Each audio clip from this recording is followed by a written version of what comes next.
வணக்கம். தமிழ் ஃபுட் கார்னரில் இன்னைக்கு மிக்சட் வெஜிடபிள் பொரியல் பண்ண போகிறோம். பார்க்குறதுக்கே நல்லா கலர்ஃபுல்லாக அட்ராக்டிவாக இருக்கும். நம்ம சேர்த்துருக்கிற ஒவ்வொரு காயிலையும் ஒவ்வொரு டேஸ்ட் இருக்கும். எல்லா காய்களையும் சேர்த்து பண்ணியிருக்கிறதுனால இந்த பொரியலோட டேஸ்ட் ரொம்ப நல்லாயிருக்கும். எப்படி பண்ணுறதுன்னு பார்க்கலாம். இது வரைக்கும் நம்ம சேனலை சப்ஸ்கிரைப் பண்ணாதவங்க சப்ஸ்கிரைப் பண்ணிவிட்டு பக்கத்தில் உள்ள பெல் பட்டனையும் கிளிக் பண்ணிக்கோங்க. இந்த பேனில் 1.5 டேபிள் ஸ்பூன் எண்ணெய் சேர்த்து, எண்ணெய் சூடானதும் அதில் 1/2 டீஸ்பூன் கடுகு பொரிஞ்சதும் 1 டீஸ்பூன் உளுந்தோட கலர் மாறிடுச்சு. இதில் 2 டேபிள் ஸ்பூன் பொடியாக கட் பண்ண வெங்காயம், நீல வாக்கில் கீர்ன 2 பச்சை மிளகாய், ஒரு கட் பண்ண காஞ்ச மிளகாய், 2 பூண்டு பொடியாக கட் பண்ணது, அது கூட கறிவேப்பிலை. இது எல்லாத்தையும் லைட்டாக வதக்கி விட்டுக்கணும். அப்புறம் காயோடு சேர்ந்து வதங்கும். எல்லாத்தையும் லைட்டாக வதக்கி விட்டாச்சு, போதும். இனி காயோடு சேர்ந்து வதங்கிடும்.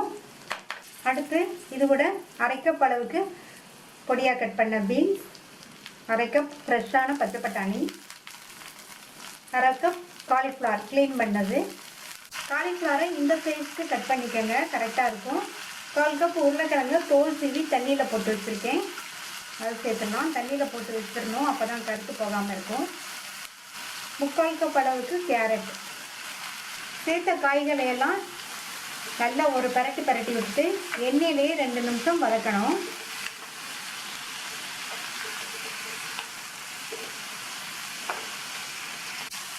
சேர்த்த எல்லா காயுமே 2 நிமிஷமாக நல்லா எண்ணெயில் வதங்கிடுச்சு.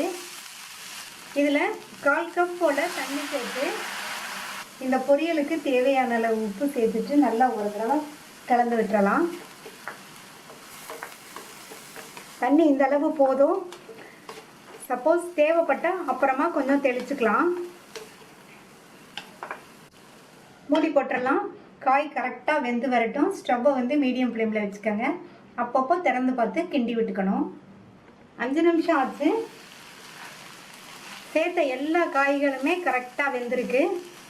காய்களையெல்லாம் கிட்டத்தட்ட எல்லாத்தையும் ஒரே சைஸில் கட் பண்ணி போட்டிங்கன்னா எல்லா காயுமே ஒரே நேரத்தில் வெந்துடும். இதில் 1/4 டீஸ்பூன் சீரகத்தை சேர்த்துட்டு 1/4 கப் தேங்காய் துருவல்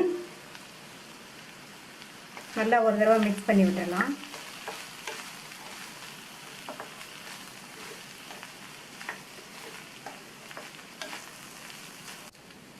கடைசியாக பொடியாக கட் பண்ண கொத்தமல்லி இலைகளை தூவிட்டு ஒரு தடவை மிக்ஸ் பண்ணி விட்டுட்டு ஸ்டவ் ஆஃப் பண்ணிடலாம். கலர்ஃபுல்லான ஹெல்த்தியான டேஸ்டான மிக்சட் வெஜிடபிள் பொரியல் ரெடி ஆயிடுச்சு.